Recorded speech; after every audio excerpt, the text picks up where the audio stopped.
श्री शिवाय नमस्तु भीम हर हर महादेव। स्वागत है आपका हमारे चैनल सनातन धर्म का संसार पर। दोस्तों, आप सभी लोग जानते हैं कि वैशाख का महीना शुरू हो गया है और इस वैशाख के महीने में पड़ने वाला प्रदोष व्रत बहुत ही बड़ा और विशेष होता है, क्योंकि पंडित जी ने वैशाख के महीने में पड़ने वाले प्रदोष व्रत का एक बहुत ही बड़ा और विशेष उपाय बताया है, जो कि बेलपत्री के वृक्ष के साथ कांटे वाला उपाय है।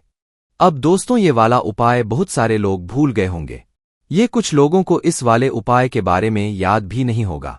पर दोस्तों, इस वाले उपाय को करने से व्यक्ति इस वाले उपाय को करेगा, उसके घर परिवार में से उसके ऊपर से सारी दुख और परेशानियां दूर हो जाएंगी। क्योंकि दोस्तों, इस उपाय को करने के बाद आपके जीवन में जितनी भी अड़चनें आती है, आपके काम नहीं बन पाते हैं, आपके काम रुकते ही रुकते हैं, आप किसी काम में सफल नहीं हो पाते हैं, तो ये सारी समस्याएं आपकी दूर हो जाएंगी। पर दोस्तों, ये वाला जो उपाय है, ये होगा सिर्फ और सिर्फ इस वैशाख महीने के प्रदोष व्रत के दिन। अब दोस्तों, हम आपको इस प्रदोष व्रत के दिन की तारीख नहीं बताएंगे। ये हम आपसे पूछते हैं कि वैशाख के महीने का प्रदूषण व्रत किस तारीख को पड़ रहा है, वो आप हमें कमेंट करके बताइए, ताकि आपके कमेंट से और लोग भी पढ़े और उनको भी पता लग जाए कि हाँ, वैशाख महीने का प्रदूषण व्रत किस दिन पड़ रहा है।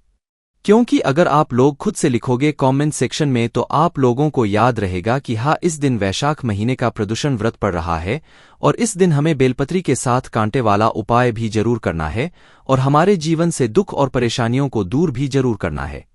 तो किसी भी उपाय को जब हम करते हैं, तो उससे पहले हमें उस उपाय के बारे में ये बात समझनी होती है कि इस उपाय को आखिर करना किसको है, किस समय करना है, कहाँ पर करना है और कैसे करना है। तो देखिए, सबसे पहली बात हम लोग ये समझ लेते हैं कि आखिर इस बेलपत्री के साथ कांटे वाले उपाय को आखिर करना किसको है। तो देखो, हम हमेशा बोलते हैं कोई भी उपाय होता है तो वो घर का हमेशा बड़ा सदस्य ही करता है। विशेष रूप से अगर आप पूछो तो भाई, घर का कोई भी बड़ा जो सदस्य हो, विशेष रूप से घर की जो बड़ी माताएं बहनें हों, उनमें से कोई भी एक माता बहन अगर इस वाले उपाय को करेगी तो बहुत अच्छी बात है। अगर कोई भी माता बहन इस वाले उपाय को ना कर पा रही हो, तो फिर घर का कोई बड़ा सदस्य, चाहे वह पुरुष ही क्यों ना हो, उनमें से भी कोई एक पुरुष ये वाला उपाय कर सकता है और अपने पूरे घर परिवार के लिए जो है इस उपाय का फल ले सकता है। उसके बाद में दोस्तों, इस बेलपत्री के साथ कांटे वाले उपाय को करने का समय क्या है, तो देखो, इस वाले उपाय को करने का सिर्फ समय है प्रदोष व्रत के दिन का। आप लोग एक समय जानते ही होंगे, प्रदोष काल का समय। तो इस प्रदोष व्रत के दिन का जो इस उपाय को करने का समय है, वह शाम का समय प्रदोष काल का ही समय है। पर इस समय को आप लोग थोड़ा ध्यान से सुन लो, क्योंकि ये कोई ऐसा समय नहीं है कि 6 बजे से लेकर 7 बजे तक या 7 बजे से लेकर 8 बजे तक। ये पंडित जी ने ऐसा समय बताया है कि आप लोगों को इस वैशाख महीने में पड़ने वाले प्रदोष व्रत के दिन का ऐसा समय देखना है जब शाम हो रही हो, रात होने वाली हो।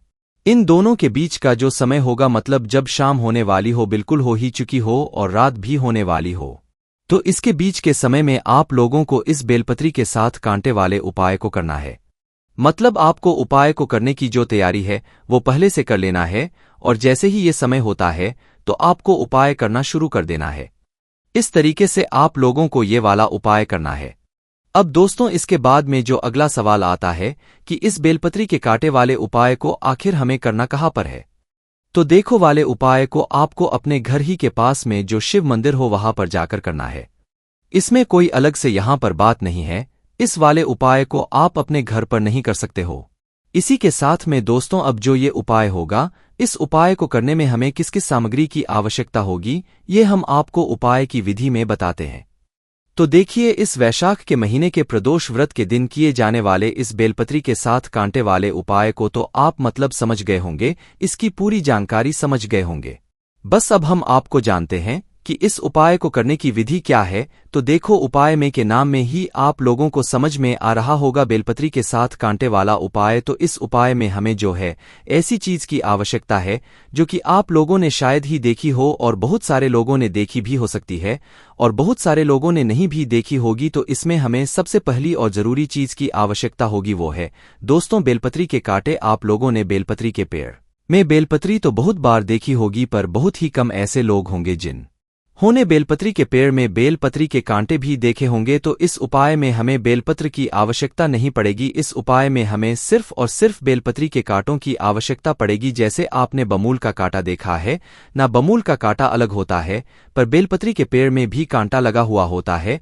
आप ध्यान से देखना, बेलपत्री का पेड़, उस बेलपत्री के पेड़ में पत्तियां भी लगी हुई होंगी, साथ ही में बीच बीच में आपको बेलपत्री के जो है मतलब कांटे भी दिखेंगे। तो भाई वही आप लोगों को कांटे लेना है। अब कांटे कैसे लोगे? तो इस उपाय में आपको बेलपत्री के उस पेड़ के साथ कांटे लेना है। तो एक साथ आप पहले कोई सी दगाल जो है कांटों वाली तोड़ लेना, फिर उसके बाद उस बेलपत्री के पेड़ में से 7 कांटे तोड़ लेना। या तो ऐसा करना कि कोई ऐसी डगाल हो जिसमें 7 कांटे लगे हुए हो, एक मतलब एक कांटा एक बराबर होगा, तो कोई ऐसी डगाल देख लेना, या 7 कांटे अलग अलग तोड़कर आप लोग उपाय के लिए तैयार कर लेना।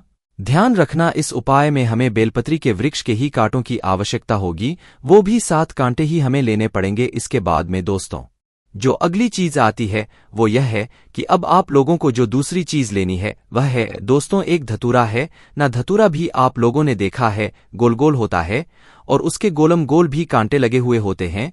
तो आपको एक धतूरा भी इस उपाय को करने के लिए ले लेना है। यह जो उपाय की तैयारी है, उपाय की सामग्री की जो तैयारी है, यह आपको पहले से करके रखना है, क्योंकि हमें प्रदोष व्रत के दिन शाम के समय, मध्याह्न के समय, बिल्कुल मतलब शाम होने वाली है और रात वाली हो, उस समय के बीच में इस उपाय को शुरू कर देना है और शिवजी के मंदिर में जाकर ही करना है। और उपाय को करते समय शुद्धता का आपको विशेष रूप से ध्यान रखना है। तो जैसे ही मतलब शाम का समय हो तो भाई आप लोग हाथ मुंह धो लेना। शाम के समय आपको स्नान करने की जरूरत नहीं है और इस वाले उपाय को आपको शाम के समय ही करना है, सुबह के समय नहीं करना है। इस बात का विशेष रूप से ध्यान रखिएगा दोस्तों। ये उपाय हम आपको इतना ज्यादा अच्छे से इसीलिए समझा रहे हैं क्योंकि इस उपाय का जो फल है ना, वो आप खुद कहोगे कि हाँ, इस उपाय को करने के बाद हमारे जीवन में इतनी बड़ी बड़ी परेशानियां आ रही थी वो सारी दूर होना शुरू हो गई है। तो इसीलिए आप लोगों को जो है हम इस उपाय को अच्छे से समझाने की कोशिश कर रहे हैं। तो आप लोगों को क्या करना है, एक धतूरा लेना है और बेलपत्री के पेड़ के साथ कांटे लेना है।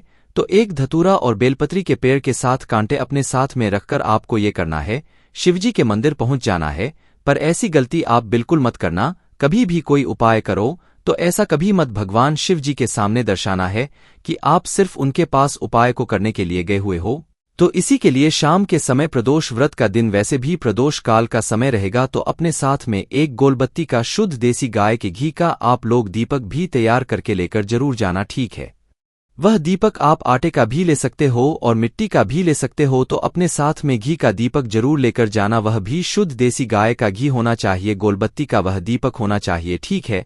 वह दीपक अपने साथ में रखकर साथ ही में अपना जो उपाय की सामग्री है, एक धतूरा और बेलपत्री के पेड़ के साथ काटे, वह अपने साथ में रखकर इस वैशाख महीने के प्रदूषण जब भी ये पड़े वो आपको कमेंट करके हमें बताना है।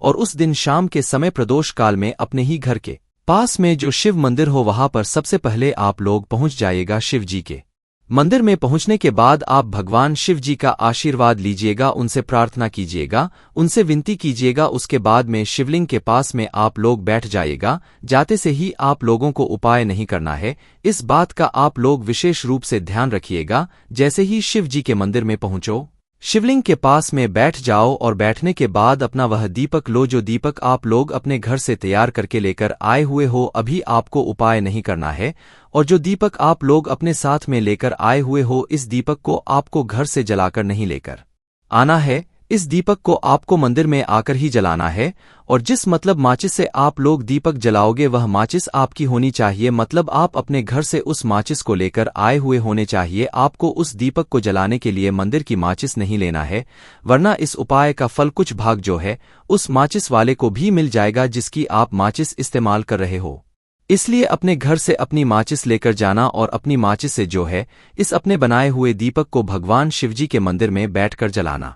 दीपक को जलाने के बाद दोस्तों इस दीपक से आप चाहो तो भगवान शिवजी की आरती भी कर सकते हो, अन्यथा ऐसे ही शिवलिंग के पास में रख सकते हो। बस शिवलिंग के पास में इतना भी पास में मत रखना कि भगवान शिवजी को आंच लगे, थोड़ा दूरी बनाकर ही शिवजी के पास में इस दीपक को आप लोग रख देना। जैसे ही दीपक रखा जाए तो अपने उपाय की सामग्री जो है आप लोग अपने सामने निकाल कर रख लें। तो उपाय की सामग्री आप लोगों को पता ही है कि हम अपने साथ में एक धतूरा और बेलपत्री के पेड़ के साथ कांटे लेकर आए हुए हैं, तो आप लोग इन्हें अपने सामने निकाल कर रख लेना। अब आपके मन में ये प्रश्न भी जरूर आएगा, क्या हमें इन दोनों सामग्रियों को एक साथ चढ़ाना है या एक एक करके चढ़ाना है, या हम बेलपत्री के जो 7 कांटे लेकर आए हैं उनको अलग अलग चढ़ाना है, कि एक साथ जो हम डगाल लेकर आए हैं उसको एक साथ चढ़ाना है। तो देखो, सबसे पहले हम आपको बता दें कि जो आप अपने बेलपत्री के साथ कांटे लेकर आए हुए हो, इन्हें पहले आपको चढ़ाना है, फिर बाद में धतूरा चढ़ाना है। हालांकि आप लोग चाहो तो पहले धतूरा भी चढ़ा सकते हो, उसके बाद में बेलपत्री के पेड़ के 7 कांटे भी चढ़ा सकते हो, पर बेलपत्री के पेड़ के जो 7 कांटे होंगे वो आपको एक साथ ही चढ़ाने हैं। चाहे आप अलग अलग तोड़कर लेकर आए हुए हो, चाहे आप 7 कांटों की डगाल लेकर आए हुए हो, वह आपको एक साथ ही चढ़ाना है, एक एक करके नहीं चढ़ाना है। ठीक है, हाँ, आप लोग पहले बेलपत्री के कांटे चढ़ आ सकते हो, फिर उसके बाद में धतूरा चढ़ा सकते हो, या पहले धतूरा चढ़ा सकते हो उसके बाद में बेलपत्री के पेड़ के 7 कांटे चढ़ा सकते हो। ऐसा आप लोग कर सकते हो, इसके अलावा और कुछ भी नहीं सकते हो। तो जैसे ही आप लोग इस बेलपत्री के पेड़ के 7 कांटे शिवजी के शिवलिंग के ऊपर चढ़ा देते हो और उसके बाद में इन्हीं बेलपत्र के कांटे के ऊपर शिवलिंग के ऊपर अपना वह धतूरा चढ़ा देते हो, उसके बाद में भगवान शिवजी के पास में ही बैठकर भगवान से थोड़ा विनती करना कि हे भगवान, हमारे जीवन में घर परिवार में जितनी भी प्रकार की दुख और परेशानी आ रही है, हमें उससे छुटकारा दिलाइए और हमारे जीवन में कभी भी कोई दुख और परेशानी ना आए। आपका आशीर्वाद सदैव हमारे ऊपर और हमारे घर परिवार ऊपर हमेशा बना रहे। ऐसी आपको भगवान से प्रार्थना करना है, विनती करना है और भगवान से आशीर्वाद लेकर भगवान को धोख देकर वहां से उठ जाना है और अपने घर पर आ जाना है। बस दोस्तों, यहां पर ये वाला उपाय पूरा हो जाता है।